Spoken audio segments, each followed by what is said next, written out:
जी अस्सलाम वालेकुम स्टूडेंट्स। क्या हाल चाल है जनाब? खैरियत से हैं? आवाज़ आ रही है तमाम लोगों को?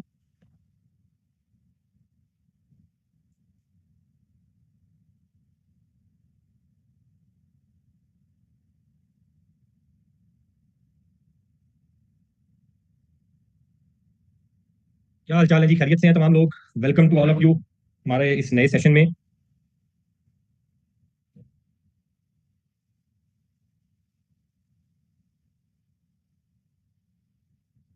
अच्छा जी, एक मिनट मुझे दीजिएगा।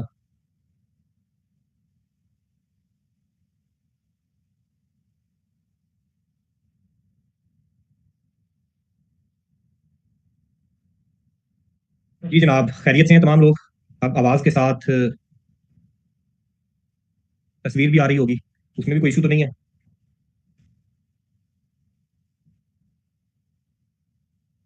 अच्छा जी, फहद नईम मेरा नाम है। ऑब्वियसली आप लोग एडमिशन लेके आए हैं तो थोड़ा बहुत उन्होंने बताया होगा आपको। कॉर्पोरेट लॉ पढ़ना है जी हमने इस सेशन में। बाय प्रोफेशन मैं चार्टर्ड अकाउंटेंट हूँ। यहाँ आप लोगों के साथ थोड़ा टीचिंग का शुगल रहेगा।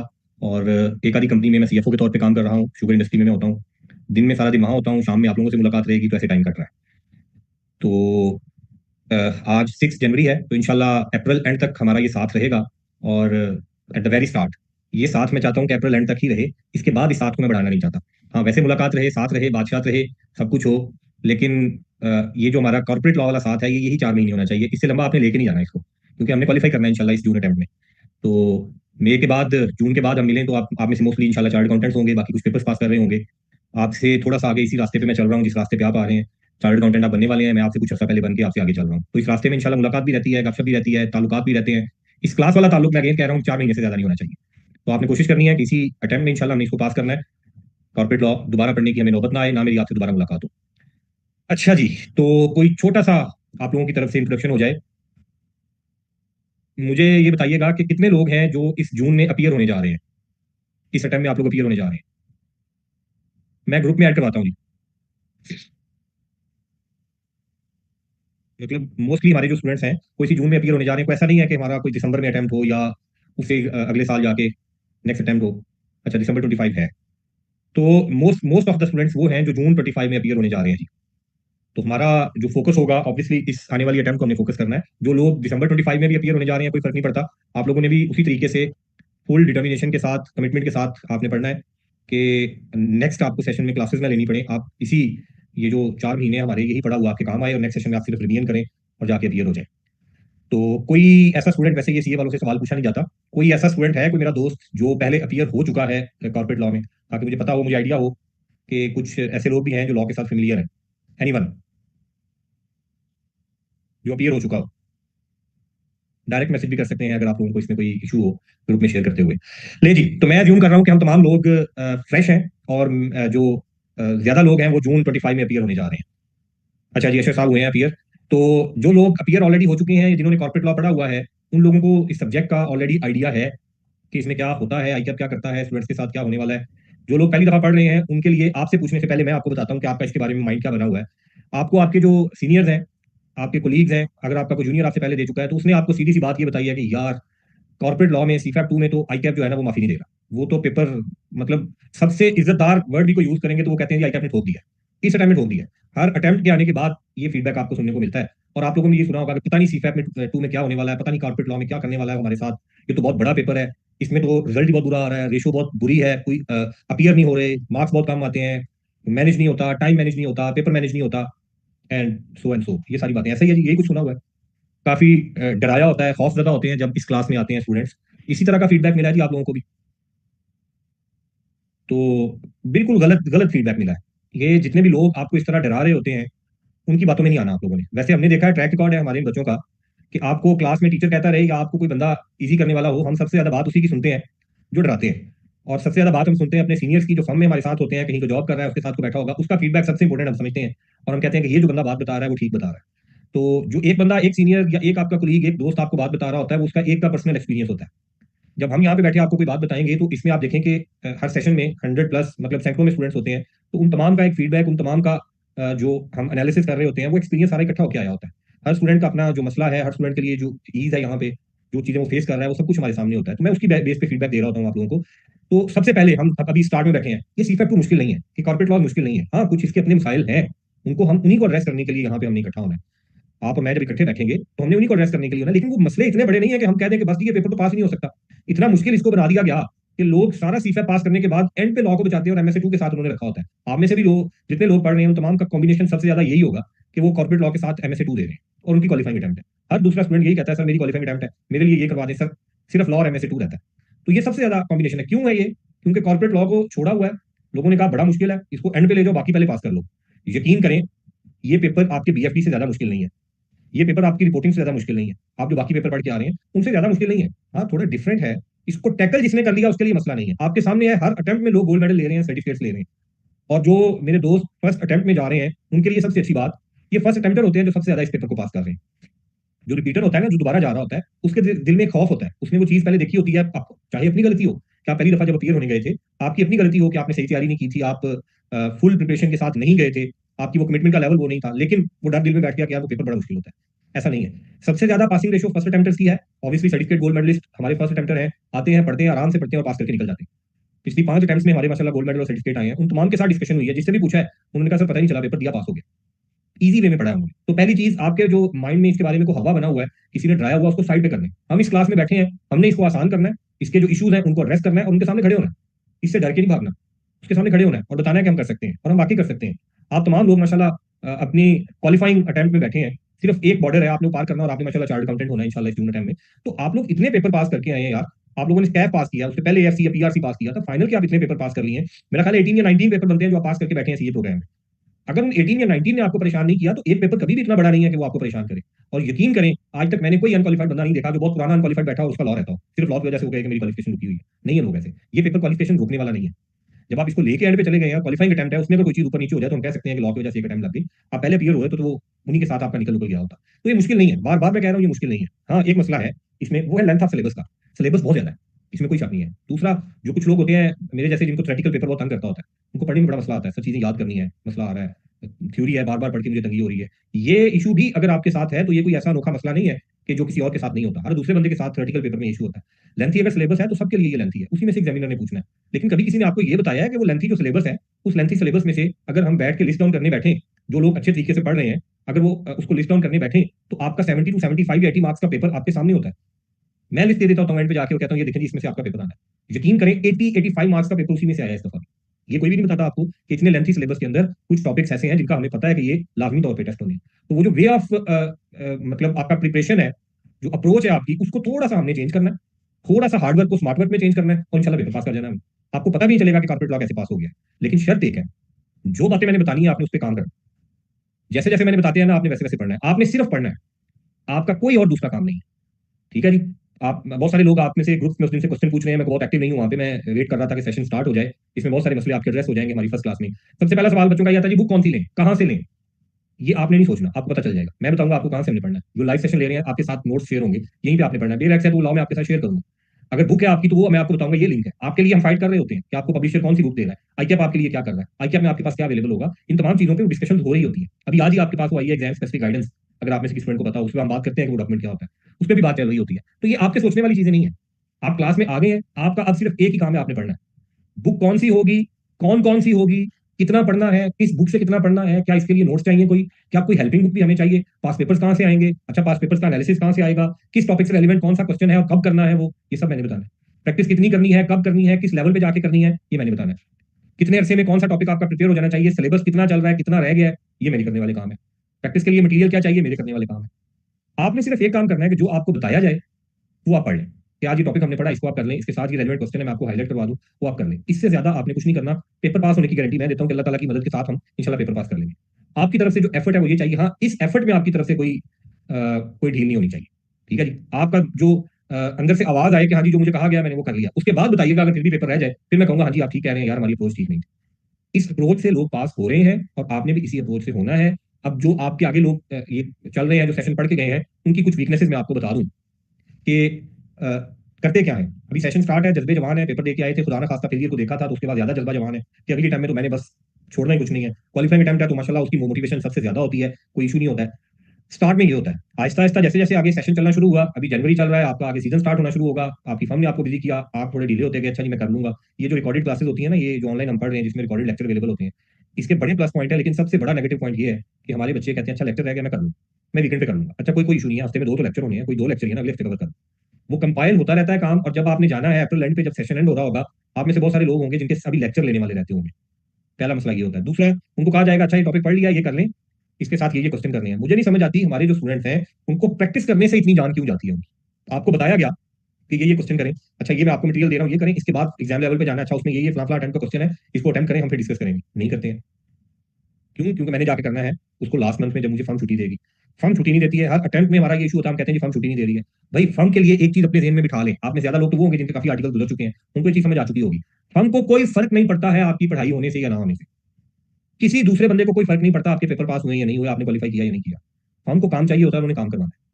ठीक है जी, इतना उनको फर्क पड़े तो उनके लिए कोई रूल्स एंड रेगुलेशन बनाने की जरूरत ही ना हो। आईटी ने उनको बताया कि आपने बच्चों को इतनी छुट्टियां देनी है एग्जाम के लिए, ठीक है जी, उनको फोर्स करके कहा गया कि आपने देनी है। अब उसको कैसे मैनेज करते हैं, हर जगह पे ये माहौल इसी तरह का होता है, वर्क इन्वायरमेंट को बहुत अच्छे नहीं है हमारे इस मुल्क में, आपको कोई सीनियर कोई बुरा मिल गया है, छुट्टियां नहीं दे रहा है, आपको पढ़ाई में तंग कर रहा है, ये तमाम चीजें हर बंदे के साथ हो रही हैं, हर फर्म में हो रही हैं। तो सेल्फ पिटी में नहीं जाना, हर बंदे के साथ ज्यादती हो रही है यहाँ पे, उन्हीं हालात में रहते हुए आपने अपने लिए रिजल्ट निकालने। अगर क्वालिफाई कर जाएंगे आर्टिकल्स के एंड पे या विद इन आर्टिकल तो आपका बेनिफिट है, नहीं करेंगे तो वहीं पे आपके साथ बैठे हुए लोग होंगे जो आपसे आगे निकल जाएंगे और आप पीछे रह जाएंगे। अल्टीमेटली जो कदर है वो क्वालिफिकेशन की है। आप यहाँ पे चार्टर्ड अकाउंटेंट बनने के लिए आए थे, आप आर्टिकल्स करने के लिए नहीं आए थे कि मैं आर्टिकल्स करूंगा, मैंने इतने पेपर पास हो गए बस ठीक है इतनी सैलरी मिल जाएगी मेरे लिए ना, या मैंने इसके साथ ये मेरा सोर्स ऑफ इनकम मिल गया, नहीं, यहाँ पे हम बात कर रहे हैं क्वालिफाई करने की। हमने चार्टर्ड अकाउंटेंट बनने के लिए सीए शुरू किया था, मैंने वही बनना है और वही बनने से मेरे सारे ख्वाब पूरे हों।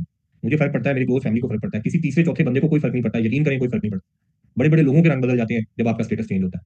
और जब क्वालिफाई कर जाएंगे किसी ने कुछ नहीं पूछना कितनी अटेम्प्टें लगी, यार लॉ पहली टाइम में हो गया था, दूसरी में हो गया था, अच्छा आर्टिकल के बाद हुआ था, कितनी अटेम्प्ट्स लगी, कोई फर्क नहीं पड़ता, जो जिस लेवल पे भी है आप में से वो वहीं पे कोशिश करेगा मैं क्वालिफाई करूं और मैं चार्टर्ड अकाउंटेंट बनूं। ठीक है जी, तो अल्लाह ताला आप तमाम लोगों को कामयाब करे, इस सफर में मैं आपके साथ हूं। अच्छा इसमें मेरा जो इनपुट मैंने आपको बताया जो होगा वो क्लास की हद तक तो मैंने बताया, इसके अलावा मेरी पूरी कोशिश होती है कि हम जब ये सेशन चल रहा है तो उसमें आप लोग 24 आवर्स आपके लिए मैं ओपन, ग्रुप में आप ऐड है, नंबर मेरा आप लोगों के पास है, आप ग्रुप में सवाल पूछेंगे ज्यादा अच्छा है कि आपका वो सवाल बाकी लोगों के काम आएगा, नहीं पूछना चाहते डायरेक्ट मुझसे पूछ लें, जवाब नहीं आता एक क्वेश्चन मार्क भेज दीजिए, कोशिश मैं करता हूँ कि तमाम क्यूरीज को आंसर करूँ, जवाब नहीं आता तो दोबारा पूछने के सर ये आंसर मेरा पेंडिंग पड़ा है, कई दफा हो जाता है लिस्ट बहुत लंबी होती है तो रीड करके छोड़ दें तो कई दफा रह जाता है, अगर रह जाए दोबारा पूछ लें, जवाब आपको मिलेगा, रात को 2 बजे 3 बजे बैठ के पढ़ रहे हैं मैसेज छोड़ दें, तब जवाब मिल जाए, अगले दिन मिल जाए, सवाल पूछने से नहीं घबराना है आपने।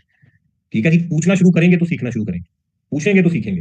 अगर आपके दिन में कोई कोई कंफ्यूजन रह गई और एग्जाम में वही प्रोविजन उसने जाके टेस्ट कर ली तो बड़ा पछतावा होता है कि यार ये चीज तब मुझे कंफ्यूज कर रही थी, मुझे पूछ लेनी चाहिए, पूछ लेता तो मसला हल हो जाता और यहाँ पे मेरे से गलती ना हो।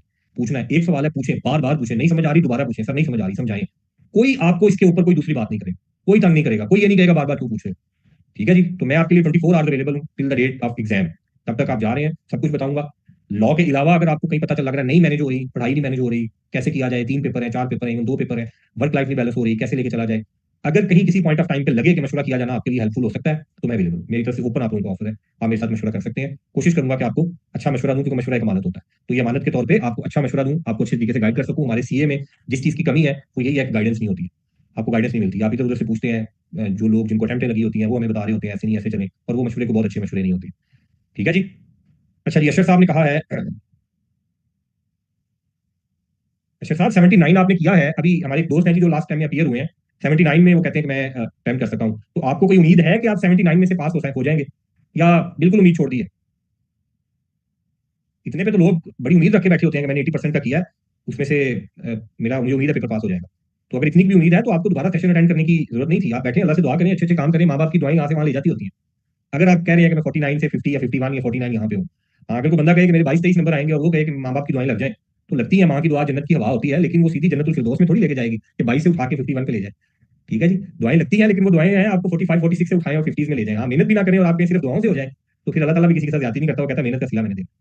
ठीक है जी, अच्छा जी, अब कुछ बातें, सबसे पहली चीज, जो बुक हमने फॉलो करनी है, ये आपको पता है कि ये ओपन बुक पेपर है आप लोगों का, इसमें बुक आपके पास अवेलेबल होगी, जैसे बाकी सी के पेपर में एक आधा मेरा ख्याल रह गया जो ओपन बुक नहीं है, इसमें बुक आप लोगों के पास अवेलेबल होगी। अब मसला ये आया है कि 1-1.5 साल पहले उन्होंने इस पेपर को आपका कंप्यूटर बेस कर दिया, अब मेरा ख्याल है मैक्सिमम पेपर आपके कंप्यूटर बेस पे हो रहे हैं, उसके जो इशूज हैं वो अपनी जगह पे मौजूद है कि सॉफ्टवेयर में क्या मसला होता है, कनेक्टिविटी का क्या इशू होता है, वो अभी हम उसको साइड पे करते हैं, वो हमारा मेन कंसर्न नहीं है। लॉ को जब उसने कंप्यूटर बेस किया है, थ्योरेटिकल पेपर है, तो टाइप आपको करना पड़ता है, वहां पे टाइपिंग स्पीड अच्छी होनी चाहिए, जो कि आप में से ऑब्वियसली बहुत सारे लोगों की होगी, आप काम भी लैपटॉप पे कर रहे होते हैं। अब वहां पे उसने 1 साल पहले क्या किया था, सेकंड लास्ट टाइम में उसने कहा था कि फिजिकल मैंने जब खत्म कर दिया है तो अब मैं कोई फिजिकल बुक भी अलाउ नहीं करूंगा। अब वो आपको बुक भी फिजिकल नहीं लेके जाने देता एग्जाम में। पहले जब ओपन बुक हुआ तो उसने कहा था ले आए, इसमें लॉ है, 17-18 बुक्स आपको इजाजत दी थी, डिफरेंट लाना चाहते हैं किसी भी पब्लिशर की उठा के ले आए, आपको इजाजत है। फिर एक कंपेंडियम बन गया, एक ही बुक में सब कुछ आ गया, लोगों ने वो खरीदी, मार्केट में आपको नजर आएंगी, एक रेड कलर की बुक है शायद और एक ग्रे कलर की है। वो दोनों ऐसे इस्लाम पब्लिकेशंस की तरफ से हैं, ग्रे भी और रेड भी, दो डिफरेंट ऐसे इस्लाम पब्लिकेशंस हैं। वो दोनों आपके लिए ओके हैं, दोनों में से जो भी बुक आपको अवेलेबल हो, अगर कोई बंदा फिजिकल से पढ़ना चाहता है। कुछ लोग होते हैं जो कहते हैं कि मैं किताब जब तक अंडरलाइन ना करूं, हाईलाइट ना करूं, मुझे मजा नहीं आता है पढ़ने का। तो ये एक ऐसे इस्लाम पब्लिकेशंस की बुक है जो रेड या ग्रे दोनों कलर्स में किसी में भी आपके पास अवेलेबल हो, कहीं मार्केट से आपको अवेलेबल हो, आप ले लें। ऐसे इस्लाम वालों का डायरेक्ट जो नंबर है मैं आपके ग्रुप में शेयर कर दूंगा, दोनों का मेरे पास है, आप उनसे रब्ता करके ले लें। फिर जब आईकैप ने ये कह दिया कि आपको फिजिकल बुक अलाउ नहीं है, तो ये जो पब्लिशर्स हैं इन्होंने भी सॉफ्ट फॉर्म में ये बुक स्टूडेंट्स को देना शुरू कर दी। उसका पीडीएफ वर्जन भी अवेलेबल है हमारे पास, वो मैं ग्रुप में शेयर करूंगा। और जो पब्लिशर है वो भी मेरे ख्याल को एक आधा उन्होंने पोर्टल भी बनाया हुआ है जहाँ पे वो ये बुक को आपके लिए अवेलेबल करते हैं। उसकी जरूरत नहीं है, अगर उसके लिए वो चार्जेस ले रहे हो तो कोई देने की जरूरत नहीं है। पीडीएफ फॉर्म में मैं आपके साथ शेयर कर दूंगा, आपके ग्रुप में शेयर कर दूंगा। यही बुक जो आपके साथ शेयर होगी, यही ऐसे इस्लाम वाले दोनों हैं जो आई कैप को भी अवेलेबल करते हैं बुक, और ये आई कैप आपको आपके एग्जाम में जो लिंक दे रहा होता है जिसमें ये बुक अवेलेबल होती है, यही बुक आई कैप में भी होगी। तो अब आपके लिए जिंदगी आसान ये हो गई कि यही बुक हम यहाँ पे पढ़ रहे होंगे, आपके पास अवेलेबल होगी। क्लास में तो मैं उससे नहीं पढ़ा रहा होता, क्लास में ऑब्वियसली मटेरियल वही होता है, लेकिन मैं डायरेक्ट डाउनलोड कर रहा होता हूँ। तो आपकी फेमिलियरिटी हो जाएगी उसके साथ, अच्छी दुआसलाम हो जाएगी कि एग्जाम में जब आप ओपन करें तो आपको पता हो कि कोई नई चीज नहीं है मेरे सामने। तो ये एक कंपेंडियम जो होगा वो हम एस इस्लाम का यूज करेंगे। इसके अलावा हेल्पिंग बुक अगर आप यूज करना चाहते हैं तो एक हमारी हेल्पिंग बुक है, मेरे ख्याल 10th एडिशन उसका अवेलेबल है मार्केट में इस वक्त। वो हेल्पिंग बुक अगर कोई लेना चाहे, जरूरी नहीं आप लोगों के लिए मैं कहूँ कि वो ले ही लें। उसका फायदा ये है कि उसमें जो हमारा डिफरेंट टॉपिक्स हैं उसमें जो आपस में लिंक होता है वो बना दिया गया है। हर चैप्टर में जो आपके डिफरेंट टॉपिक्स हैं उनको इकट्ठा करके एक चैप्टर बना दिया गया है, उसके रेलेवेंट पास पेपर्स उसी चैप्टर में शामिल कर दिए गए। तो जो लोग आसानी से रिवीजन करना चाहते हैं, कल को कुछ चीजें हैं जो आसान अल्फाज में भी वहां पे लिखी गई हैं, उनके लिए ये बुक बड़ी फिजिबल होगी अगर वो लेना चाहते हैं। अदरवाइज पढ़ना हमने क्लास में भी कंपेनियम से है, कुछ टॉपिक हैं जिनके मैं नोट शेयर करूंगा। अदरवाइज कंपेनियम से पढ़ना है, उसी को हमने एग्जाम में लेके जाना है। उसमें मैं सारी जो चीजें हैं, कहाँ पे क्या लिखा है, ये सब मैं आपको वहां बताऊंगा। कंपेनियम को रीड करने का तरीका क्या है, लॉ में कैसे देखना है आपने चीजों को, वो सारा हम देखेंगे इंशाल्लाह क्लास में। हेल्पिंग बुक मेरा ख्याल है जी पैक में अवेलेबल है। पैक में आप किसी भी मैनेजमेंट से रब्ता कर लें या ग्रुप में मैसेज कर दें, कोई मैं मैनेजमेंट वालों को कहूँगा वो नंबर शेयर कर देंगे, तो वहां से आप ले सकते हैं। अच्छा जी, उमैर साहब कह रहे हैं कि मेरे पास सॉफ्ट फॉर्म में है लास्ट टाइम वाला। जी, एग्जाम में सिर्फ कंपेनियम अलाउड है, वो भी वो आई कैप आपको देगा। आई कैप जब आप जाएंगे वो लिंक आपको देंगे, उसी लिंक के ऊपर अवेलेबल होगा जो एग्जाम में आपने वहां ओपन करना है। अच्छा जी, उमैर साहब कह रहे हैं कि मेरे पास है लास्ट टाइम की जो सॉफ्ट फॉर्म में बुक है, क्या उसको यूज किया जा सकता है? बिल्कुल यूज कर सकते हैं। इस पर भी मैं आपके सामने एक डॉक्यूमेंट भी ओपन करूंगा, आपको आइडिया हो जाएगा कुछ चेंज आएगा। अगला इशू जो होता है लॉ में, वो ये होता है, ये उन लोगों के लिए है जो पहले पढ़ चुके हैं लॉ या अपीयर हो चुके हैं। ये उन लोगों के लिए मसला होगा, लॉ हर अटेम्प्ट में कुछ चीजें इसमें चेंज हो रही होती हैं। तो आई कैप अमेंडेड जो लॉ है वो आपके सिलेबस का पार्ट बनाता है, वो बता देता होता है कि फला फला लॉ जो चेंज हो गया वो आपके सिलेबस में शामिल है। इसलिए जो आपके पास बुक्स पहले से अवेलेबल होती हैं वो थोड़ा सा उनको अमेंड करने की जरूरत होती है। अब खुशकिस्मती हमारी ये है कि इस दफा लॉ में जो चेंजेस आए हैं वो बहुत मेजर चेंजेस नहीं है, बड़े नॉमिनल से चेंजेस हैं, दो तीन है, मैं भी आपको दिखाता हूँ जो आ रही है, आपने इशू किया है। तो आप पहले वाली बुक यूज कर सकते हैं जिस पब्लिशर से आपने ली है। अगर फिजिकल फॉर्म में आपके पास है तो वो उसको अपडेट करके देंगे आपको, फ्री ऑफ कॉस्ट अपडेट करते हैं। ये बड़े नॉमिनल से मेरे ख्याल को 100-150 चार्जेस लेते हैं। आप उनको एड्रेस दें, वो आपके पास अपडेट्स भेज देते हैं। फिजिकल फॉर्म में आपको पता है वो जो क्लिप बाइंडिंग होती है जिसको आप ओपन कर सकते हैं, तो उसमें वो रेलेवेंट पेज आपने ऐड कर लेने हैं, पहले वाले निकाल देने हैं, तो कोई मसला नहीं है, बुक आपकी आसानी से अपडेट हो जाती है। तो पुरानी बुक किसी के पास अगर है यूज कर सकते हैं। चेंजेस जो होंगी मैं आपको यहाँ क्लास में साथ साथ बता दूंगा, आप वहाँ पे हाईलाइट कर लीजिएगा, वो भी इतना मसला नहीं है, क्योंकि इस दफा कोई मेजर चेंज नहीं है। कोई ऐसा नहीं है कि लॉ पूरे का पूरा चेंज हो गया है, हल्की सी 2-3-4 अमेंडमेंट्स हैं बस। तो जिन लोगों ने पहले पढ़ा हुआ है, जिनके पास पहले वाली बुक है, वो यूज हो सकती है।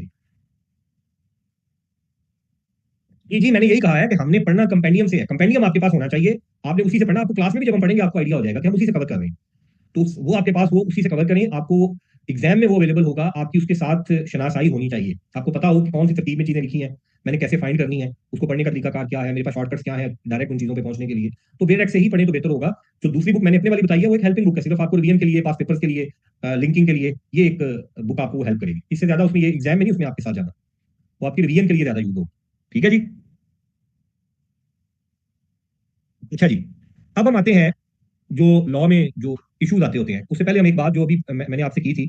आपने जो बाकी स्टूडेंट भी हैं जो किसी सब्जेक्ट में आप किसी दूसरे में भी अपीयर हो रहे हैं, आई कैप हर अटेम्प्ट के लिए एक गाइडेंस इशू करता होता है।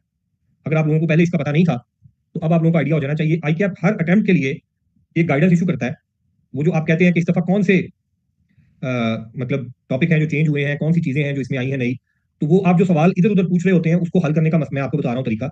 आई कैप की साइट पे जाएं, स्टूडेंट लॉगिन में सब कुछ मौजूद होता है। स्कोप ऑफ स्टडीज के अंदर ये डॉक्यूमेंट आपका अवेलेबल होगा, जिसमें वो कहता है सीफैप एग्जामिनेशन गाइडेंस है जी। किसके लिए है? वो कहता है स्पेसिफिक समर 25 अटेम्प्ट के लिए।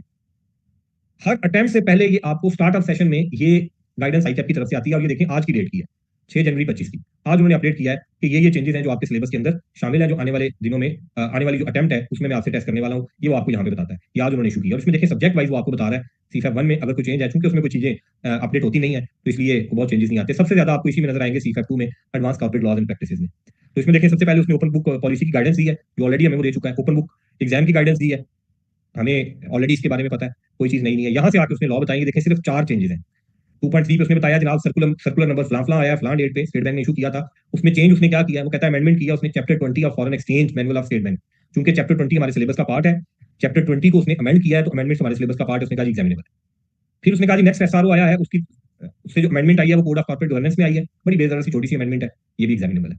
तीसरे नंबर पे उसने कहा जी कंपनीज रेगुलेशन में एक छोटी सी अमेंडमेंट आई है, सितंबर 24 में आई थी, ये भी एग्जामिनेबल।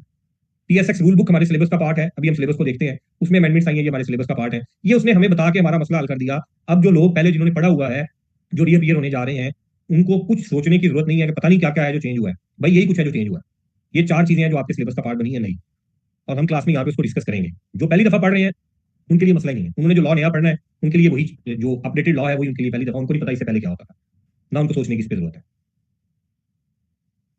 जी मैं जो डॉक्यूमेंट आपके साथ शेयर करूंगा उन डॉक्यूमेंट्स के अंदर ये चेंजेस ऑलरेडी इनकॉर्पोरेटेड होंगी, इसलिए मैंने कहा जो लोग पहली दफा पढ़ रहे हैं उनको सोचने की जरूरत ही नहीं है कि क्या चेंज आया है। आप पहली दफा पढ़ रहे हैं, आपको मसला नहीं है। अब वो कंपेंडियम की जो बात आप कर रहे हैं, जो मैंने पीडीएफ में शेयर करना था, ये आज चूंकि आईकैप ने ये डॉक्यूमेंट इशू किया है, तो जो पब्लिशर है वो इस पे काम करेगा, 2-4 दिन लेगा, वो जो कंपेंडियम ऑलरेडी है उसमें वो अमेंडमेंट शामिल करेगा, फिर वो कंपेंडियम अपडेटेड कंपेंडियम हमें देगा, मैं आपके साथ ग्रुप में शेयर कर दूंगा। तब तक हमें कोई मसला नहीं है, जो मैं चीजें आपके साथ शेयर करूंगा हम उसी से पढ़ सकते हैं। क्लियर है जी। रिवीजन के लिए अगर आप पैक की बुक लेना चाहते हैं तो ले लें, उसमें पास पेपर्स आपके टॉपिक वाइज दिए होंगे। हाँ जी ओके है।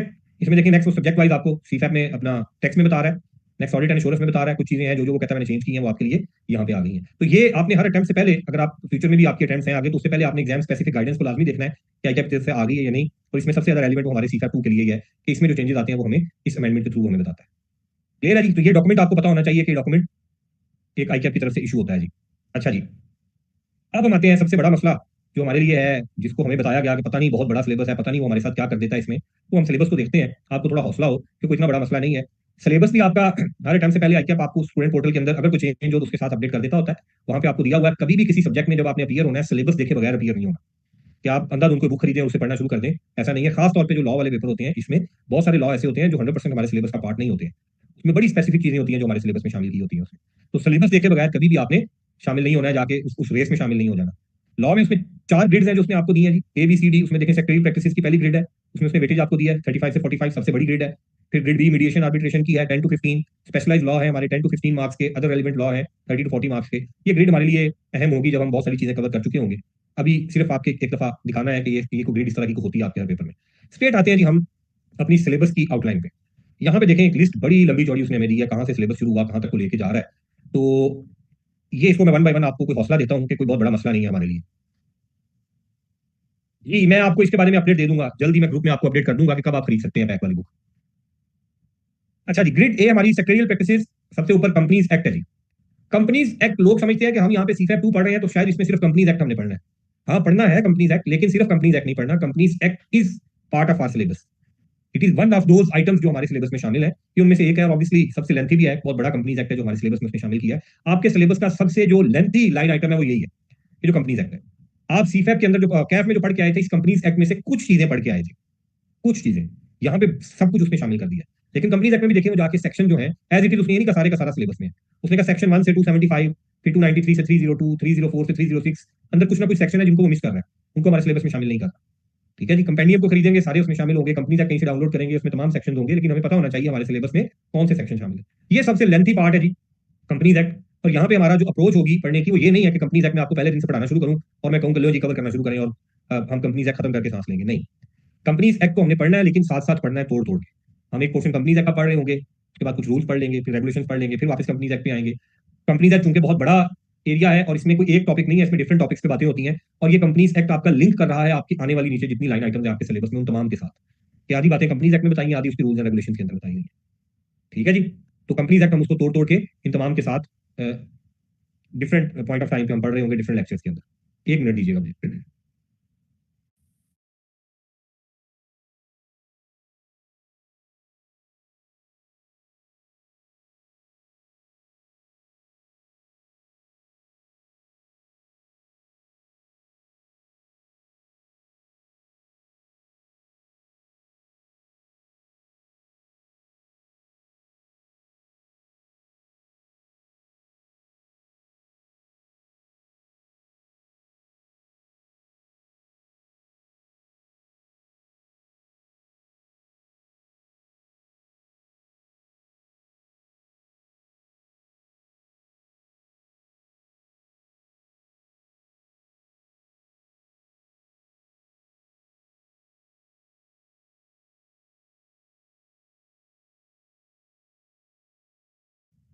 अच्छा जी, सॉरी।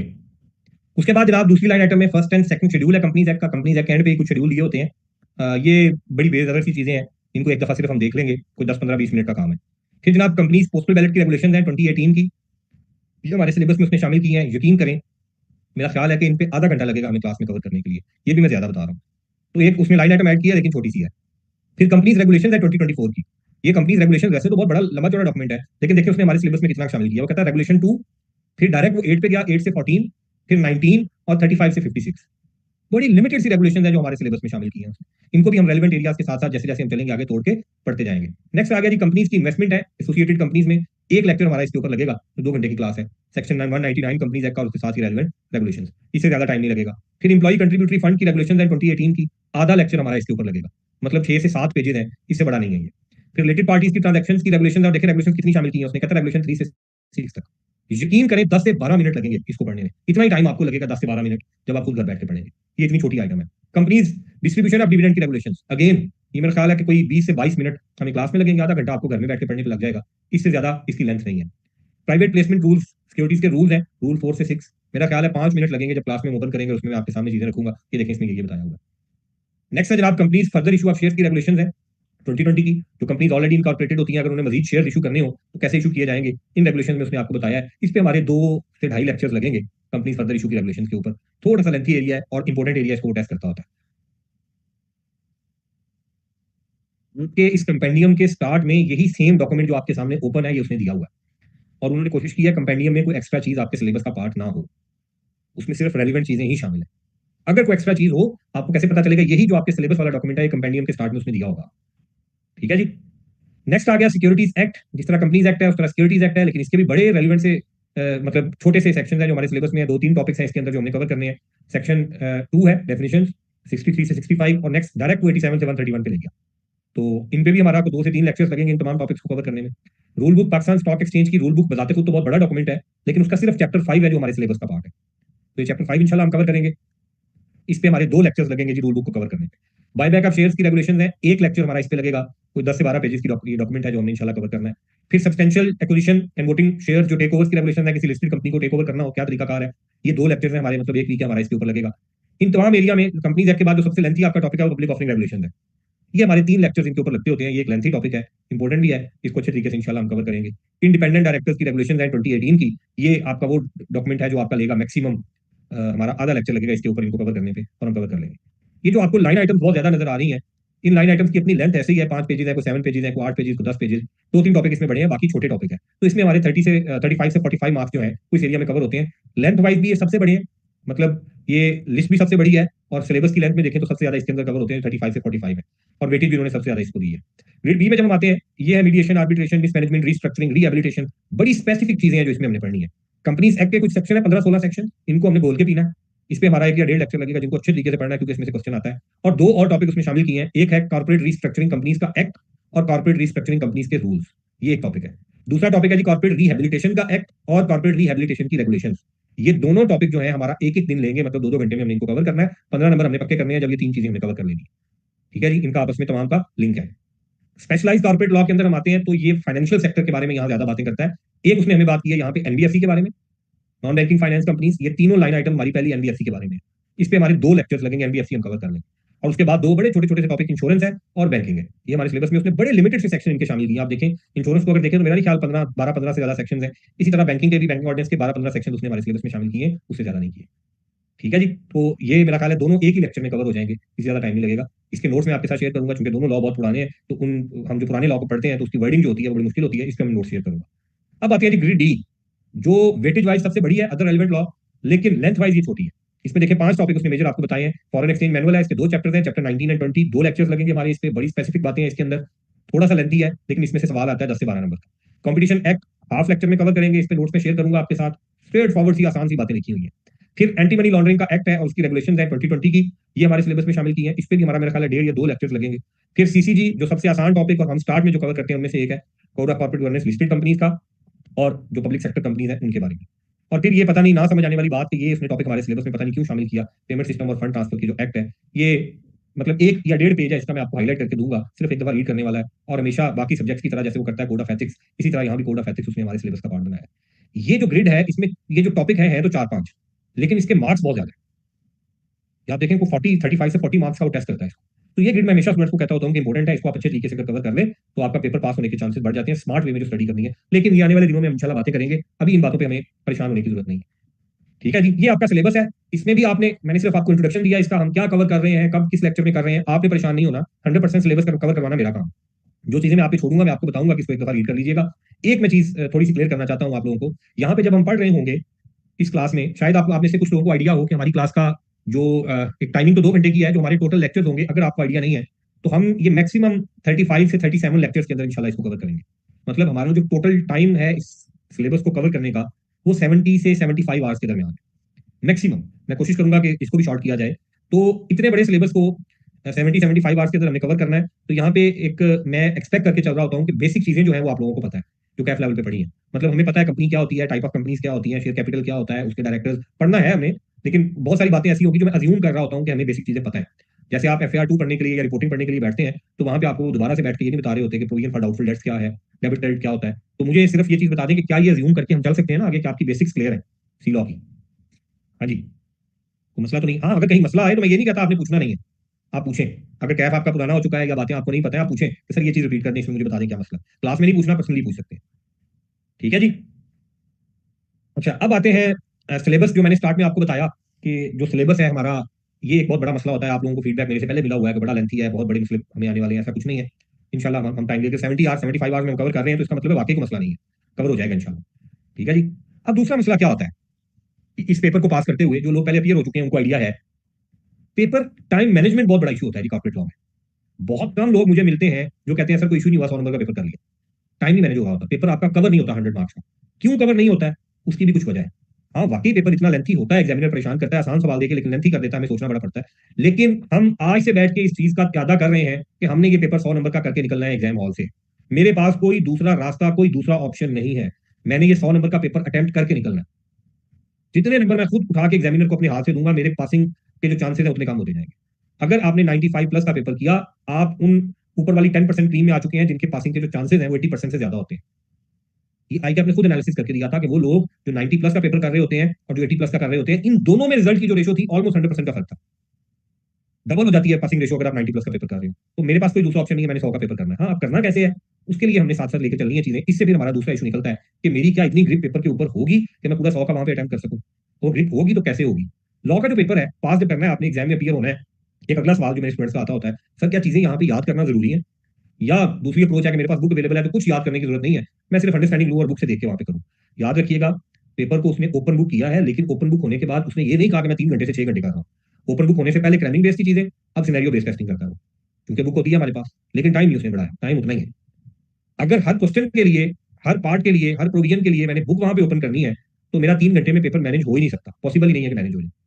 ठीक है जी। तो उसके लिए क्या है, अंडरस्टैंडिंग सबसे पहली चीज है। मैंने अंडरस्टैंड करना है लॉ को, चीजों को अंडरस्टैंड करना है, अंडरस्टैंडिंग क्लियर होनी चाहिए मेरी।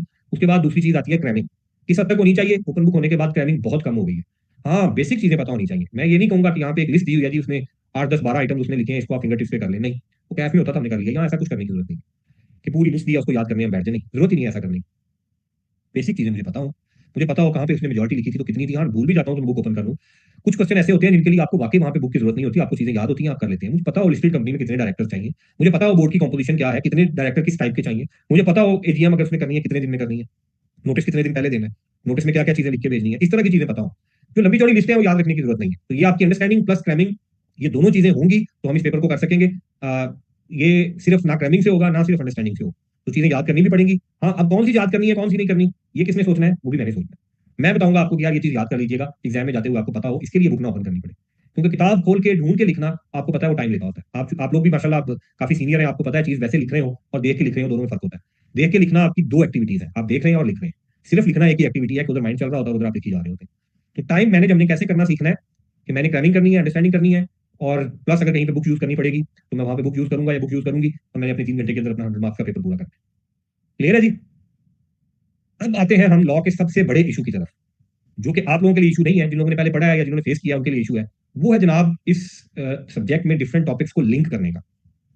इस सब्जेक्ट में मसला क्या है, एक ही बात लिखी होती है, वो कंपनीज एक्ट में भी लिखी हुई है, उसके बारे में रूल्स में भी बात लिखी है, उसके बारे में रेगुलेशंस भी है, उसके बारे में PSX रूल बुक भी है। एक ही टॉपिक के ऊपर चार मुख्तलिफ जगह पे बातें लिखी हुई हैं, बिखरी हुई चीजें। इनको कैसे लिंक किया जाए? एग्जामिनर जब मेरे से सवाल पूछता है, मुझे कैसे पता चलेगा मैंने कौन कौन सी बात लिखी है? ठीक है जी, ये सबसे बड़ा मसला है लॉ का, और इस सबसे बड़े मसले को यहाँ हमने हैंडल करना है इस क्लास में। जब मैंने आपको पढ़ाना है, अब लॉ का स्ट्रक्चर क्या होता है? स्ट्रक्चर ये होता है कि उसने आपको कंपनीज एक्ट के अंदर एक बेसिक चीज बता दी। उसने कहा जी आपने अगर अपनी इन्वेस्टमेंट करनी है किसी एसोसिएटेड कंपनी में, तो आपको स्पेशल रेजोल्यूशन पास करना है। उसके ऊपर अलग से बातें अगर वो कह दे कि कमीशन स्पेसिफाई करेगा, वो कहाँ पे स्पेसिफाई की है? वो कहता है जिसके ऊपर एक अलग से लॉ मौजूद है। कहाँ है? उसके लिए अलग से कंपनीज इन्वेस्टमेंट इन एसोसिएटेड अंडरटेकिंग्स रेगुलेशन में। तो उसने आधी बातें बताई होंगी सेक्शन 199 के अंदर, आधी बातें बताई होंगी इन रेगुलेशन के अंदर। और अगर कंपनी लिस्टेड है तो इसके बारे में कुछ ना कुछ बात उसने रूल बुक के अंदर भी जाकर बताई होगी। तो ये एक मसला आता है कि तीन चार मुस्लिम जगह के ऊपर बातें लिखी है, मैं उसको कैसे करूं? ये मसला भी मैंने आपको एड्रेस करके इंशाल्लाह आपको इसमें मास्टर करके भेजना है कि चीजें आपको पता हो किस किस टॉपिक के बारे में कहाँ कहाँ लिखी है। उसमें कुछ शॉर्टकट्स भी हम मारेंगे, उसमें कुछ स्मार्ट अप्रोच भी हम अपनाने की कोशिश करेंगे कि हम इस मसले को एड्रेस करें, इस मसले को अपने लिए मसला ना बनने दें। ठीक है जी, ये मसला इंशाल्लाह मैं हल करूंगा, आप लोगों के लिए आसानी होगी इसके अंदर। क्लियर है? एक जो आपके लिए एक की टिप है जो मैं आपको देना चाहता हूँ, वो ये है कि आप लोग जैसे जैसे पढ़ेंगे, मैं आपको मशवरा ये दूंगा कि अपने शॉर्ट नोट्स अपने हाथ से आपने बनाते जाना है। कोई टॉपिक का सेक्शन पढ़ा है ना, बड़ा लेंथी सा लिखा है, अपने दिमाग को यूज करते हुए अपना कोई रजिस्टर बना ले, उसके ऊपर उसका शॉर्ट नोट्स मतलब की पॉइंट्स उसके मोटे मोटे लिख ले, ताकि आप अगली दफा जब रिवीजन करने के लिए आए तो पूरा आपको नए सिरे से दोबारा ना पढ़ना पड़े। मैं भी बताऊंगा आपको क्या इस पूरे जो सेक्शन है इसका करेक्ट ही है। वो करेक्ट आपने बुलेट पॉइंट्स की सूरत में अपने पास लिखना शुरू कर दें, लैपटॉप पे एक्सेल की फाइल बना लें, वर्ड में लिख लें, रजिस्टर पे लिख लें, बुक पे लिख लें, ये नोट्स बनाना शुरू करें।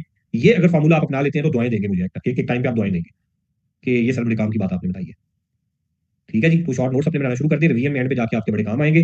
अभी तक जितनी अटेम्प्ट्स आई आपकी आ चुकी हैं ओपन बुक के बाद, उसके पास पेपर का एक एनालिसिस है, वो मैं आप लोगों से ग्रुप में शेयर करूंगा, क्लास में भी आपसे शेयर कर दूंगा।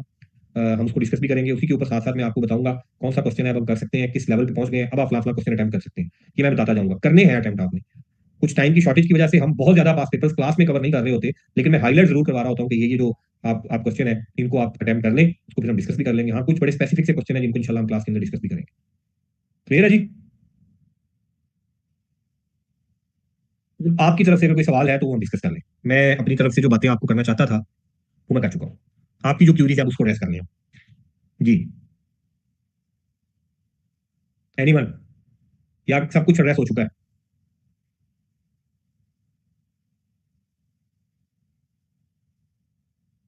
बोरिंग सब्जेक्ट है, कई दफा पढ़ते हुए आपको लगेगा कि बड़ा मसला हो रहा है, बड़ा खुश्क है। पैक की बुक सॉफ्ट फॉर्म में नहीं मिलेगी, आप उनसे रब्ता कर लीजिएगा, मेरा ख्याल है वो डिलीवर कर देते हैं। जी, ये एक बड़ा अच्छा क्वेश्चन आया जी, रिटन प्रैक्टिस का। रिक्वायर्ड नहीं है उमैर साहब, मैंने बताया अगर आप लेना चाहते हैं तो ले लें। टैक्स एंड लॉ के जो लेक्चर हैं वो ओवरलैप नहीं हो रहे, मेरा ख्याल है आधा घंटा हमारा ओवरलैप हो रहा है। उसको मैं इनको कहता हूँ कि किसी तरीके से उसको मैनेज करने की कोशिश करें। मेरे साथ जो चीजें मैं क्लास में शेयर कर रहा हूँ उसमें जो नोट्स हैं उसमें से मोस्टली मैंने उस बुक में शामिल किए हुए हैं। मैंने बताया कि वो बुक आपके लिए हेल्पफुल होगी कि आपको पास पेपर्स टॉपिक वाइज उसके अंदर दिए हुए हैं, वो लास्ट मंथ में जाके आपको अगर कोई जरूरत पड़े तो फर्ज नहीं है आप लोगों के ऊपर, वो कोई मार्केटिंग नहीं हो रही, फर्ज नहीं है, अगर वो लेना चाहता है तो ले ले। क्लास में उस बुक को नहीं डिस्कस करेंगे, क्लास में कंपेनियन चलेगा। जी होंगे जी, पास पेपर्स क्लास में डिस्कस होंगे, लिमिटेड हद तक हम इसको डिस्कस करेंगे। बाकी मैं आप लोगों को हाईलाइट जरूर करवाऊंगा कि आज हमने ये कवर कर लिया, ये क्वेश्चन कर लें। अगर आप आपसे वो मैनेज नहीं होता या मतलब उस क्वेश्चन में मसला आता है तो उसको जरूर हम यहाँ पे करेंगे। जी, मैं ग्रुप में आपको ऐड करवाता हूँ, जो रेलिवेंट आपका लोग हैं जिनसे आपने रब्ता किया है, एडमिशन वगैरह हुआ है, उन्होंने आपको ऐड नहीं किया ग्रुप में? जी, रिटन रिटन प्रैक्टिस पे क्यूरी मेरे पास पेंडिंग है, तो उनसे रब्ता करें। मैं भी उनको कह देता हूँ कि आप तमाम लोगों को ऐड करें। जो लोग व्हाट्सएप ग्रुप में ऐड नहीं है वो उनसे रब्ता करें, व्हाट्सएप ग्रुप में ऐड हो, नहीं ऐड होते मुझे बताएं, मेरे साथ रब्ता करें, मैं आपको ऐड करवाऊंगा। स्टार्ट में कुछ इशूज आ रहे होते हैं, उसी ग्रुप में मैं सब कुछ शेयर कर रहा हूँ, व्हाट्सएप ग्रुप में एलएमएस पे तो आ जाएगा, लेकिन व्हाट्सएप ग्रुप में मैं शेयर कर रहा हूँ। क्लास टेस्ट टॉपिक वाइज नहीं होंगे, दो चार टॉपिक्स को इकट्ठा करके हम उसको करेंगे। जी, मैं उनको कह देता हूँ जितने लोग हैं आप तमाम लोगों को ग्रुप में ऐड करें। आप भी रेलिवेंट लोगों को जिससे भी आप रास्ते में जो भी एडमिशन ऑफिसर है उनको फोर्स करेंगे हमें ग्रुप में ऐड किया जाए। अभी आ जाएगी अपडेटेड, उसमें बड़ी माइनर सी ये अपडेट्स हैं जो आनी है, वो उसका लिए अलग से आपको पेपर उसके साथ मिल जाए। जी, रूम के थ्रू हुआ करेगी क्लास हमारी। चलिए, अब रिटर्न प्रैक्टिस जी मैं कर दूंगा। अभी मेरा ख्याल एक आधे स्टूडेंट ने, मैंने अभी ग्रुप देखा है उसमें शेयर भी किए हैं बेयर एक्स, तो 100 फॉर्म में तो जितनी दफा मर्जी हम शेयर करते जाएं उस पर हमारी कोई कॉस्ट नहीं लगेगी। मैंने बताया पब्लिशर को मैं ये एग्जाम स्पेसिफिक गाइडेंस शेयर कर देता हूँ जो कि आपने आज इशू की है, ये कुछ दिनों में वो एक दो दिन या जब वो फ्री होगा वो अपडेट करके अपडेटेड कंपेंडियम वो हमारे साथ शेयर कर देगा, फिर वो मैं आपके साथ ग्रुप में शेयर कर दूंगा। आपको टेंशन लेने की जरूरत नहीं है, हमने जिस टॉपिक को पढ़ना शुरू करना है, कहाँ से पढ़ना है वो डॉक्यूमेंट मैं आपके साथ ग्रुप में शेयर करूंगा, आप उस डॉक्यूमेंट से पढ़ेंगे। फौरी तौर पर कंपेंडियम की हमें ऐसा जरूरत नहीं है, पहली दो तीन चार क्लासेस जो है हमारी वो चल जाएंगी, कोई इशू नहीं। मैं आपके साथ शेयर कर दूंगा डॉक्यूमेंट, जिससे हम क्लास में पढ़ रहे होंगे, जो भी डॉक्यूमेंट मैं आपके सामने ओपन करूंगा मैं शेयर करूंगा आपके साथ। अच्छा जी, अब बड़ा पते का सवाल पूछा है कि रिटन प्रैक्टिस इसमें जरूरी है या नहीं है। भाई साहब, इस पेपर में रिटन प्रैक्टिस उतनी ही जरूरी है जितनी रिपोर्टिंग में या बीएफडी में। आप हाथ से नहीं लिख रहे हैं तो आप अपना नुकसान कर रहे हैं। अगर हमने अपने आप को जाके आईकैप के एग्जाम हॉल में ही टेस्ट करना है तो हमें वहां पे जाके आईकैप कहेगा, अगर कोई गलती ऊपर नीचे होगी आईकैप ने कहना 180 दिन बाद दोबारा आइए। जो लोग अमूमन समझते हैं कि थ्योरेटिकल पेपर है, इसमें रिटन प्रैक्टिस की जरूरत नहीं होती, नहीं, यहाँ पे होती है लॉ में। आपको जब तक ये नहीं पता होगा कि आपने डिलीवर क्या करना है एग्जामिनर को, आप नहीं कर सकेंगे। पास पेपर्स भी हमारे लिए हेल्पफुल होते हैं। अब होता क्या है, क्वेश्चन हमारे सामने आता है, हमें उसके सिनेरियो का पता भी चल रहा होता है, हम ये भी जज कर लेते हैं कि चीजें कौन कौन सी इसमें आएंगी। मसला ये होता है कि एग्जामिनर ने आपसे वो सवाल पूछा है 8 से 10 नंबर का, मुझे पता चल गया है कि कहाँ से पूछा है, मैंने सिनेरियो को उसको अनलॉक भी कर लिया है, तोड़ लिया है कि क्या बातें हैं उसमें, मुझे पता है कहाँ पे किस लॉ से उसने पूछा। जब मैं लिखने के लिए बैठा या टाइप करने के लिए बैठा तो पता चला कि उस पर लग रहा है टाइम, कि 8 मिनट का क्वेश्चन था, इसके लिए मैक्सिमम मेरे पास 13 मिनट थे, मुझे लगे 22 मिनट। मुझे कैसे पता चलेगा जब तक मैं लिखूंगा नहीं, लिख के चेक नहीं करूंगा। तो मसला नहीं होता, लॉ सबको आता होता है जब कोई पढ़ के जाता है। हमने इनफैक्ट वहां पे डिलीवर करना होता है, विद इन लिमिटेड टाइम उसको आंसर देना होता है। वो प्रेशर होता है हमारे ऊपर, वो विद इन लिमिटेड टाइम हमने अपने आप को इंप्रूव करना है। तो उसके लिए आपकी प्रैक्टिस जरूरी है, रिटन प्रैक्टिस फर्ज है आप लोगों पे। जो भी क्वेश्चन आप पास पेपर्स का या प्रैक्टिस क्वेश्चन करेंगे, इसी नीयत से करना है कि मैं एग्जामिनर को आईकैप के एग्जाम हॉल के अंदर बैठ के अटेम्प्ट करके दे रहा हूँ, जो चीज जैसे आनी चाहिए उसमें लिखनी है। फेल होने का सबसे आसान तरीका होता है कि क्वेश्चन देख लें और सोल्यूशन देख लें। यकीन करें, दुनिया में कोई सवाल मुश्किल नहीं लगता, क्वेश्चन देखें और सोल्यूशन देख लें। अच्छा, यही तो मैं सोच रहा था यार, तो इसने लिखा है एग्जामिनर ने सोल्यूशन में, यही तो मैं सोच रहा था, मसला ही कोई नहीं है, मुझे आता है। लिखने बैठे तो लग पता जाता है कि इसमें क्या क्या लिखना था। ठीक है जी। नहीं नहीं नहीं, एग्जैक्टली नहीं करना खलील साहब, एग्जैक्टली कॉपी पेस्ट नहीं करना। आपने उसको पॉइंट लिख के देना है, अपनी वर्डिंग में आप लिख के दे सकते हैं, जनरल आंसर दे सकते हैं। लेकिन हमारा मसला ये है कि हम जब वो आंसर देने बैठते हैं तो हम हीर को रांझा और रांझे को हीर बना देते हैं। ये काम नहीं करना। अब वो हीर को रांझा और रांझे को हीर ना बनाने वाला जो काम है, वो कैसे हमारा ठीक होगा, प्रैक्टिस से ठीक होगा। गलती करेंगे, एक दफा करेंगे, घर बैठ के करें, टेस्ट में करें, मॉक में करें, पास पेपर्स की प्रैक्टिस में करें। वो गलती करें वो बेजर गलती है, एग्जाम हॉल में जाके वो गलती ना हो। इस पे हम बात करेंगे कि आपने प्रोविजन लिखनी और केस स्टडी से लिंक करना। मैं इस पे एक एग्जांपल देता होता हूँ कि हम वो एफएससी में होते थे ना या मैट्रिक में, तो वो जो उर्दू गजलें होती थी, जो बड़ी दिल जली किस्म की गजलें होती थी, वहां पे उस पे वो आपसे कमेंट्री मांगता होता था। वो कहता था इसकी तशरीह करें, जो लोग एफएससी करके आए हैं वो लिंक कर सकेंगे। और हम उसमें क्या लिखते होते थे, ऊपर शेर लिखा है उसने, हम लिखते थे इस शेर में शायर ये कहना चाहता है कि, पूरी एक लाइन लिख के फिर हम लिखते होते थे कि क्या कहना चाहता है। तो मैं ये कहता होता हूँ भाई साहब, जो उस शेर में शायर कहना चाहता है ना वो डायरेक्ट कहें, ये पूरी लाइन लिखने की जरूरत नहीं है कि इस शेर में शायर कहना चाहता है। हमारा टाइम लग गया उसके ऊपर, 10 12 15 सेकंड ये लिखने पे लग गए, ये नहीं लगाना। तो यहां भी मैं वही कहता हूँ, प्रोविजन लिखनी है या सिनेरियो के साथ लिंक करना है, हमने दोनों में से एक काम करना है। सिनेरियो दिया हुआ है तो जो प्रोविजन लिख रहे हैं डायरेक्ट उसको लिंक करके लिखें। पहले प्रोविजन लिखनी और फिर उसको आपने नीचे सिनेरियो को लिंक करना, ऐसा नहीं करना। हाँ, कुछ जगह पे करना पड़ सकता है कि ये लॉ की प्रोविजन है, इसके तहत ये होगा जी। अदरवाइज डायरेक्ट जो सिनेरियो दिया होता है उसके मुताबिक करना होता है। और अगली बात, इस पेपर के अंदर आपके जो 8 9 सवाल होते हैं उसमें से 2 से 3 क्वेश्चन आपके कैलकुलेशन बेस्ड होते हैं लॉ में। ये 100% थ्योरेटिकल पेपर नहीं है आपका, आपको परसेंटेजेस में घुमाता है। कैलकुलेटर आपके ऊपर फर्ज होता है। इस पेपर की आपने पीएम नहीं जाना, कैलकुलेटर के बगैर नहीं जाना, आपको नजर आ जाएगा हम जब प्रैक्टिस करेंगे। जी मशीर साहब, अभी मैंने आपको आपका ये आंसर दिया है कि थ्योरेटिकल नहीं न्यूमेरिकल भी है, इसमें आती हैं चीजें न्यूमेरिक। नहीं, कैफ में भी मैं अपने स्टूडेंट्स को यही कहता होता हूँ, कैफ में मेरा एक सेशन चल रहा होता है, उनको मैं यही कहता होता हूँ कि आप डायरेक्ट सिनेरियो के साथ लिंक करें। उसमें वहां टाइम बफर होता है। कैफ में वाहिद आपका सी लॉ का पेपर होगा जिसमें आप 2 सवा 2 घंटे में पेपर 2.5 घंटे में करके बैठ जाते हैं। कोई बंदा मैंने नहीं देखा जिसने कहा सर मेरा पेपर नहीं पूरा हुआ सी लॉ का। कॉर्पोरेट लॉ में ऐसा नहीं है, यहाँ टाइम मैनेजमेंट एक इशू है, वो ये एक आर्ट है, ये हमें सीखना है इंशाल्लाह। ये जी जूम रिकॉर्डिंग अपलोड जो होनी है ये प्योरली आईटी वालों का काम है। मेरा ख्याल है कि वो रात में कर देते होते हैं। अभी जैसे हमारा लेक्चर 8:30 खत्म हो रहा है तो रात को अपडेट हो जाती है, अगर कोई बंदा उनमें से छुट्टी लेना हो या कोई टेक्निकल इशू ना हो। अदरवाइज अगले दिन मैक्सिमम नेक्स्ट डे वो आपकी अपलोड हो जाती है। नई सेक्शन लिखने की जरूरत भी नहीं है।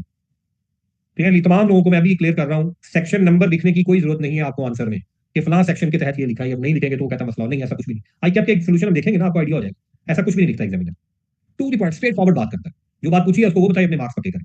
कोई हमें तमहीर बांधने की जरूरत नहीं है, कोई हमें साबका लाका लगाने की जरूरत नहीं है। हमने सीधी सीधी टू द पॉइंट बातें करनी है। वो आम हालात में इंसान को ऐसा हो ना, जो किसी किस्म की तमहीर ना बांधता हो या सीधी खरी खरी मुंह पे कह देता हो, तो हम कहते हैं बड़े बदतमीज बंदा यार, ये तो सीधी सीधी सुना देता है। तो हमने वही वाले बदतमीज बन के सीधी सीधी सुनानी है एग्जामिनर, टाइम बचाना है अपना। हाँ, वो रेगुलेशन का रेफरेंस आप देते हैं, अगर एक से ज्यादा रेगुलेशन उस पर अप्लाई हो रही हो, उनमें आप लिख देते होते हैं कि बाय बैक की रेगुलेशन के तहत कीजिए। अगर उसने आपको क्वेश्चन में ही पूछा हुआ है कि फलां रेगुलेशन के तहत मुझे आंसर दें, तो आपको लिखने की जरूरत नहीं है कि फलां रेगुलेशन के अंदर ये लिखा। वो आपको कह दे जी बाय बैक ऑफ शेयर्स की रेगुलेशन के मुताबिक मुझे ये बताएं। आपने अपने आंसर में नहीं लिखना कि बाय बैक की रेगुलेशन के मुताबिक ये है। आप बताएं कि ये बात है। क्यों? क्योंकि इंप्लाइड बात है कि उसने रेगुलेशन में से पूछा है, आप वहीं से आंसर कर रहे हैं।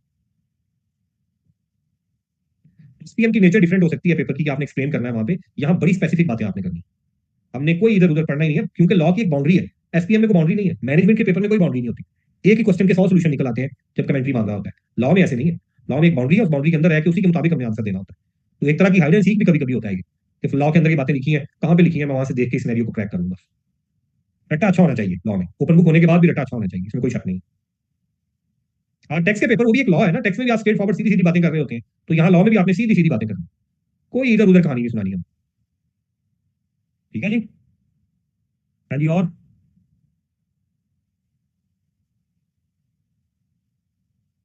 एक और बात कि ये जो हमारी ये जो क्लास है ना, ये टू वे कम्युनिकेशन है, वन वे कम्युनिकेशन नहीं है कि आपके सर बोली जा रहे हैं हमें तो बोलने का मौका नहीं देते। तो टू वे कम्युनिकेशन का मतलब ये है कि मैं अगर यहाँ पे बैठा हूँ तो आपको पता है ये जो मीडियम है ना हमारा, हम ऑनलाइन बैठे हैं, आप कराची में बैठे क्लास ले रहे हैं, आप लाहौर में, तो हम कैमरे के थ्रू कनेक्टेड है। मेरे सामने आप लोग नहीं बैठे हुए, मैं कैमरे में देख के बोल रहा होता हूँ, और ये वाकई मुश्किल कामों में से एक काम है कि आपके सामने कोई ना बैठा और आप बोल रहे हो।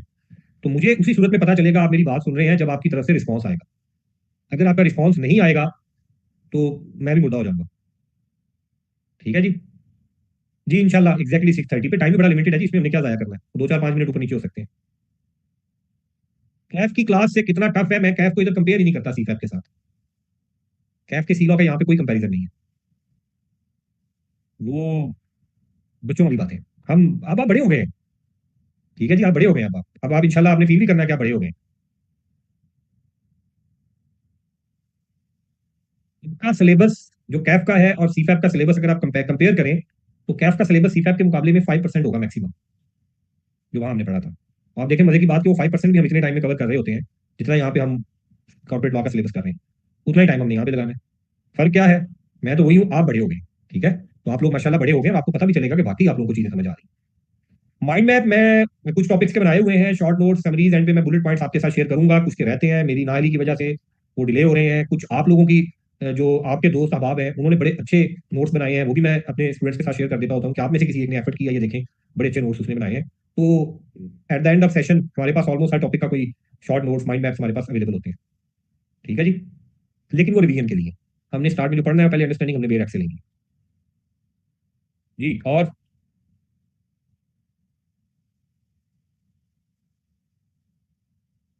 कोई अगर आपकी क्यूरी हो तो कल से इंशाल्लाह हम अपना फॉर्मली स्टार्ट करेंगे अपना पहला टॉपिक। उसके मैं कल हम पढ़ेंगे, तो उसके बाद मैं नोट्स भी आपके साथ शेयर कर दूंगा। कल से हम इंशाल्लाह फॉर्मली इसको स्टार्ट करेंगे। आज हमारा मकसद इंट्रोडक्शन था और आपको इस सब्जेक्ट के बारे में था।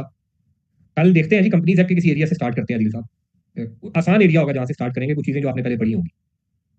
और आज 6 जनवरी है, तो रिजल्ट भी आप लोगों का मेरा ख्याल है 20 को आने वाला है। तो इंशाल्लाह उसके लिए भी हमने अच्छी उम्मीदें रखनी है, दुआएं करनी है। इंशाल्लाह एक और सर्टिफिकेट या गोल्ड मेडल की दुआ भी करनी है कि आपके जो दोस्त आपसे पहले अपीयर होकर गए हैं उनमें से फिर कोई सर्टिफिकेट ले लें, और अगली दफा आप में से कोई होगा जो इंशाल्लाह सर्टिफिकेट हमारा दे के आएगा या गोल्ड मेडल लेगा।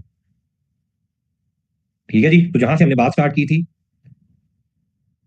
नहीं जी आप लोगों ने नहीं करनी, मैंने करनी है प्रिपेयर। कल जो क्लास पढ़नी है ना, आप लोगों ने कुछ प्रिपेयर नहीं करना, मैंने प्रिपेयर करके आना है। आप लोगों ने आके सीधे बैठ जाना है क्लास लेनी। ठीक है, तो जो मैं भी कर रहा था बात जहां से स्टार्ट हुई थी, दोबारा वहीं पे यही सेशन है, इसी में पढ़ना है और इसी में इंशाल्लाह पास करना है। दोबारा क्लास नहीं लेने के लिए बैठना। 70 75 आवर्स जिंदगी का एक टाइम है, अगर हम पढ़ाई के पॉइंट ऑफ व्यू से देखें तो ये दोबारा नहीं आपको आपने देना। मुझे बड़ा अच्छा लगता है मैं आप लोगों को पढ़ाऊं, लेकिन दोबारा से पढ़ाना मुझे अच्छा नहीं लगेगा। तो यही सेशन है, इसी में पढ़ना है और इसी में इंशाल्लाह हमने पास करना है, इससे आगे नहीं जाना है। तो अगर आपका तमाम क्यूरीज एड्रेस हो गई हैं तो फिर हम क्लोज करें जी। जिन लोगों की टेक्स्ट की क्लास है मेरे ख्याल 8 बजे स्टार्ट होनी है, तो इजाजत दें, फिर इंशाल्लाह कल मुलाकात होती है 6:30। ये डॉक्यूमेंट्स मैं सिलेबस भी और गाइडेंस भी, स्पेसिफिक गाइडेंस भी मैं ग्रुप में शेयर कर देता हूँ। बहुत शुक्रिया जी, थैंक यू, अल्लाह हाफिज़।